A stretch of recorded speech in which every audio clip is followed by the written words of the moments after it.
السلام عليكم. مرحبا بكم على قناتكم تخوازم تيفي، وبإذن الله تعالى اليوم سنتكلم عن موضوع الساعة.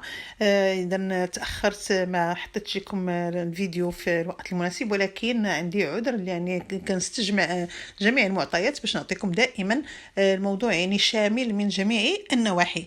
إذا اليوم بإذن الله تعالى غادي نتكلموا كما شفتوا من الصورة المصغرة ديال الفيديو بأننا غادي نتكلموا على قضية تهامي بناني. هذه القضية اللي عمرات على رفوف المحاكم طويلا.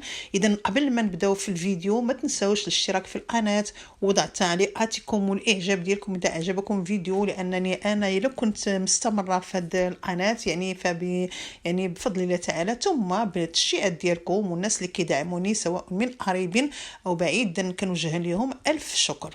للناس اللي ما كيعرفوش قضية تهامي بناني أو لأول مرة كيسمعوا بها، إذن هذه قضية واحد الشاب عنده 16 سنة في سنة 2007 كانت تعرضوا الحفلة ديال عيد الميلاد. كان هو الأصدقاء ديالو في عيد الميلاد يعني اجتمعوا باش يحتفلوا جميعا، هما مجموعة ديال الشباب نقولوا مراهقين. إذن من اجتمعوا بعد ذلك اختفى تهامي بناني. من اختفى تهامي بناني إذا الأم ديالو يعني بقات كتقلب عليه. إذا ما حياة بناني، هاد السيدة المناضلة، السيدة الصبورة، رمز المرأة المغربية الصامدة، إذا ما سكتاتش وما خلاتش باب اللي ما طرقاتو باش تبحث على ولدها. إذا في الاخر تبين بان تهامي بناني توفى، يعني كان مقتول، وبانها الجثه ديالو يعني تم التقطيع ديالها، الراس ديالو مفصول يعني الجثه محروق، يعني ربما يعني بحرق بسبب ماء، يعني ماء النار، يعني ماء قاطع او لا يعني حرق. اذا المهم ما المعطيات اللي ما مفهوماش مبهمه ما خلاتش باب هاد السيده ما طرقاتو باش تعرف ولدها اشنو طرا ليه. المهم تم القبض على جوج ديال المراهقين في هذه القضيه اللي هما يعني كانوا رهن الاعتقال منذ بدايه يعني الملف اللي اثير. يعني الام هذه من 2007 هي وهي يعني كتجري، ولكن المحكمه اذا من لقات القبض على هاد المتورطين بجوج اللي وجهت لهم اتهام. اذا هما من 2019 تفتح الملف في ادراج المحاكم. اشنو طرا؟ اذا هنا بالنسبه لحياة بناني ما خلات شي باب وما طرقاتو، يعني انها كطالب باش تبان الحقيقه ديال الوقائع كيفاش وامتى واشنو كيفاش طرا ليها، وبغات تشوف هي القبر ديال ولدها اللي مازال ما طاحش على القبر ديال ولدها، مازال ما شافتوش. اذا ام تهامي بناني مازال محروقه على ولدها، قالت انها كتبحث على الحقيقه الكامله باش يبرد ليها القلب ديالها ولو قليلا، لان الام المكلومه ما يعني الله يحسن العوان ديال هذه الام، يعني كيفاش هي صابره وصامده يعني وكتناضل من اجل اثبات الحق ديالها. لان كما كتقول في منابر اعلاميه كتلقى تهديدات وكتلقى يعني الناس اللي كيحاولوا يثبطوها يعني باش تحبس هذا الشيء كله. اذا ام تهامي بناني ما سكتاتش، واصلت المسير ديالها هي المحاميه ديالها للسيده الصامده، رغم انها كما قالت يعني في واحد المنبر اللي هو ديال السي المهداوي اللي انا استقيت لكم منه اليوم الحلقه ديال اليوم، جبت لكم ملخص ديال ما قالته السيده حياة بناني بعد الحكم على المتورطين في يعني هذه القضيه. اذا السيده حياة تقول للسي المهداوي بان ماشي غير هاد المتورطين هما اللي كاينين، عندها جوج ديال الاحتمالات، او اللي كطالب به هو ان هاد المتورطين ما يمكنش يهزوهم هي الحكم ديال الاخرين، حرام هذا الشيء، يعني ان خاص انصاف، خاص العداله. بغات هي الحاجه اللي كطالب بها هي انها قالت لك ما عندهاش ملف كامل في يدها، ولو ان يعني عندها من ناحيتها دابا ارتاحت لانه ثبت القتل العمد في حق المتهمين بجوج. اذا تم الحكم عليهم في الاربعاء الفارط، تحكم عليهم ب20 سنه لكل سجنا، يعني 40 سنه توزعت عليهم بجوج. بالنسبه للام هي حياة بناني كتقول بان هي ما عندهاش الملف ديال الدرك الملكي كيفاش الوقائع يعني طرات قرات من الاول حتى الاخر. هذه وحده، لان هي اللي عندها هو انه هو الملف ديال تمثيل الجريمه.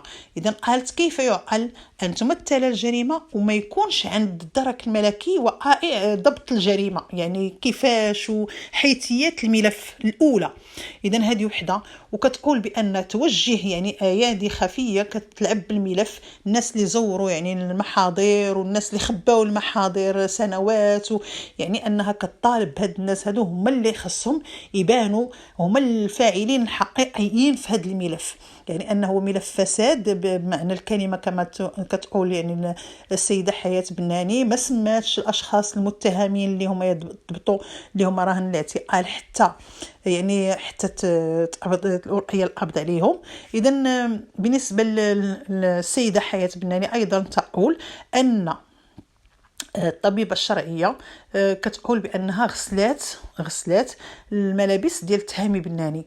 من يوجهوا لها يعني علاش غسلاتهم، كتقول بأنها من حقها تغسلهم، ولو أن كاين الناس اللي كيقولوا ماشي من حقها الطبيبة الشرعية تغسل يعني الملابس ديال تهامي بناني، لأن هذيك راها وسيلة إثبات بالنسبة للأم ديالو باش تعرف البصمات، تعرف بزاف ديال الحوايج. ثانيا أن الرأس ديال الولد ديالها الله يحسن العوان كان مفصول، والرأس ما كيتفصلش بالتحلل. إذا هنا كيقولوا بأن يعني مهم مادام أن المحكمة حكمت يعني يعني تبت عندها القتل، هذا بعد على الأقل أراح شيئا ما، يعني بالنسبة أراح شيئا ما السيدة حياة. أيضا بأن هذا الملف هذا من المعطيات ديالو أنه من 2007 وهي كتقلب يعني وكتبحث باش يوصل هذا الملف في العدالة ويطلع للرأي العام. هذا الملف هذا عمر في يعني في 4 الهيئات اللي دازوا عليه، يعني من دخل المحكمه 4 سنين دازوا 4 ديال الهيئات ديال المحكمه. قالت واش كيتغيروا بفعل فاعل او كذا، يعني الله اعلم. المهم ان الهيئه الاخيره ثبت لديها القتل العمد، وعلى الاقل بداك الشيء اللي عطنا المعطيات القليله اللي عندها راها حكمت بداك الشيء اللي بين يديها، يعني انها كما تقول. بالنسبه للمحاميه كما غادي نشوفوا في هذا الفيديو، اذا غادي نشوفوا نسمعوا ليه ونرجعوا بعد قليل.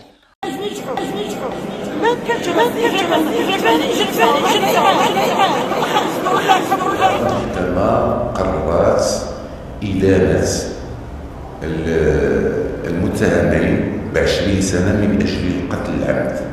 نعم. يعني ارتجنا السيدة حياة العالمية غتمشي ترحم على ولدها وفين الجواب؟ بأن المحامية ديال السيدة حياة مقتنعاش بالحكم، وكما وجهت لها السيدة حياة يعني التحية بأنها يعني محامية صامدة رغم قلة يعني قلة الحيلة وقلة يعني الملف يعني الأوراق اللي عندها، يعني الحجج اللي عندها، ولكنها يعني بداك الشيء اللي عندها صدقات يعني استطاعت باش المهم تبقى مع السيدة حياة من الأول. بالنسبة للسيدة حياة واحد الحاجة نشير لها هو أنه يعني من بين الاشياء باش كتقول بان كاين ناس وايادي خفيه، يعني انه كاين شي حاجه كتطبخ في الخفاء. ما يمكنش هذا الملف يكونوا فيه 2 ديال المراهقين هما اللي قطعوا الجثه، هما اللي هزوها، هما اش كيقولوا في المحضر في امام الضابطه القضائيه وامام المحكمه، كيقولوا بانهم ما قتلوش، يعني كاين فيه القتل. وقالوا بانه تهامي بناني كان يعني عنده اوفر دوز، يعني جرعه زائده ديال المخدرات، ومن يسخف ليهم هزوه وحطوه على قارعه الطريق ومشاو، خافوا وخلوه زادوا.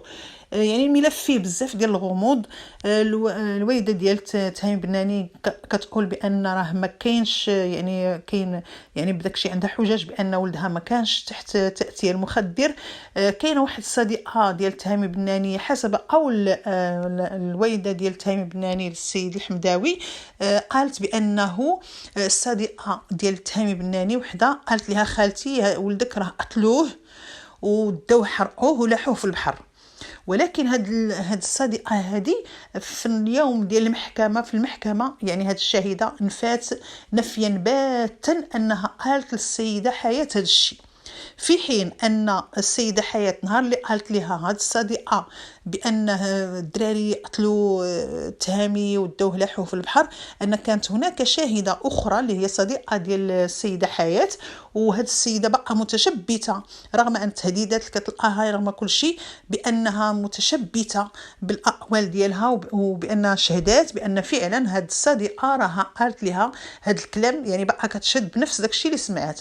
هذه وحده. ثم ان السيده حياه ايضا قالت بان بما ان يعني كاين يعني من بين الدلائل انها واحد المحاميه كانت صديقه العائله، يعني محاميه العائله كانت باغا ترافع، قالوا لها فوتي عليك هذا الملف ديال التهامي بناني وسيري ديري حاجه اخرى. يعني ان هذه السيده هذه المحاميه هذه يعني قالت حسب قول السيده حياه للسيد المهداوي، قالت له في تصريح يعني في استجواب معاه في حلقه معاه موجوده على النت، قالت بالحرف بأنه النقابة جاها تهديد من النقابة، قالوا لها فوتي عليك ملف تهامي بناني. إذن قال لها السيد المهداوي شكون، واش عرفتي شكون هو؟ قالت له لا ما عرفتش، ما عرفتش شكون هو ولكن من النقابة. إذن توصلت باش تفوت الملف. إذن هذا هو اللي خلاها هي ما بقاتش ما شداش الملف، والملف كما شفنا كاينه محامية اللي هي متابعة الملف مع السيدة حياة. إذن كما قلنا نعودوا بأن التهامي بناني تقتل على 16 سنة، منذ 2007 اختفى، منذ 2019 بدا في أدراج المحاكم يعني كيبان للرأي العام وتعتقلوا هاد الشباب. المحامية ديال السيدة حياة كتقول بأن هناك شاب آخر تم تهريبه إلى الخارج، وحسب يعني ما يروج في السوشيال ميديا، إذا لا داعي لذكر الأسماء، بأن الوالد ديالو كان هربوا لكندا، وكندا يعني في تما كان متهم يعني بجريمة قتل حسب اللي سمعنا، وبأن هذيك الجريمة يعني دوز فيها 15 سنة تما و5 سنين، يعني 15 سنة باش تحكم عليه، 5 سنين دوزها في كندا ودخل المغرب، ومن بعد عاود ثاني يعني باش يكمل الحكم ديالو هنا، ولكن خرج وعاود هربوا الوالد ديالو لبلجيكا حسب تصريح المحاميه بان هارب لبلجيكا. كتقول بان هذاك من المتهمين الاساسيين اللي خاصو يرجع ويتحاكم. علاش ما واحد السؤال موجه للسيده حياه، يعني واش فيه متهمين اخرين؟ قالت لهم نعم، لان هذه القضيه ما يمكنش يديروها جوج بوحدهم، ومن العار باش يأديو جوج ديال المراهقين يعني الاخطاء ديال الاخرين. خاص كل شيء اللي شارك في هذا الملف من قريب وبعيد خاصو يتحاكم. هاد القضيه هذه يعني كما اثارت المحاميه، لانه كما قال السيده حياه يعني الى فات حتى قبضوا على 3 كتولي يعني عصابه اجراميه، تكوين عصابه اجراميه، يعني الحكم ديالها اشد من هذا الشيء، من هذه ديال 20 سنه اللي دارت، لان كيولي يعني ماشي في صالحهم باش يكونوا 3، لذلك يعني جوج بحال كنقولوا جوج كيخلصوا على الاخرين.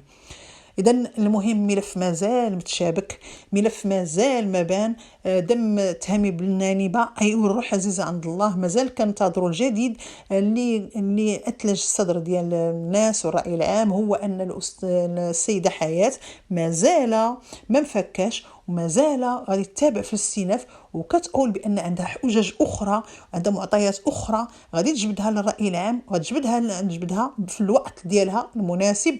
واللي كنقولوا في هذا الاخر نقولوا بان هذه السيده الله يكون في عوانها، والله يصبرها، والله يعاونها، والله يظهر الحق. اذا حنا في دوله الحق والقانون، وعندنا الثقه في المحاكم ديالنا، عندنا الثقه في المخزن ديالنا، عندنا الثقه يعني في العداله ديالنا. ان شاء الله غادي يبان الحق ديال تهامي بناني، دمه لن يضيع هدرا، واللي دار الذنب راه كيستحق العقوبه. اذا الى هنا يعني كنغادر لكم هذا الملف، وكنوعدكم باش نعطيكم الجديد. اترككم في رعايه الله وحفظه، والى ذلكم الحين دمتم في رعايه الله، والسلام عليكم ورحمه الله تعالى وبركاته.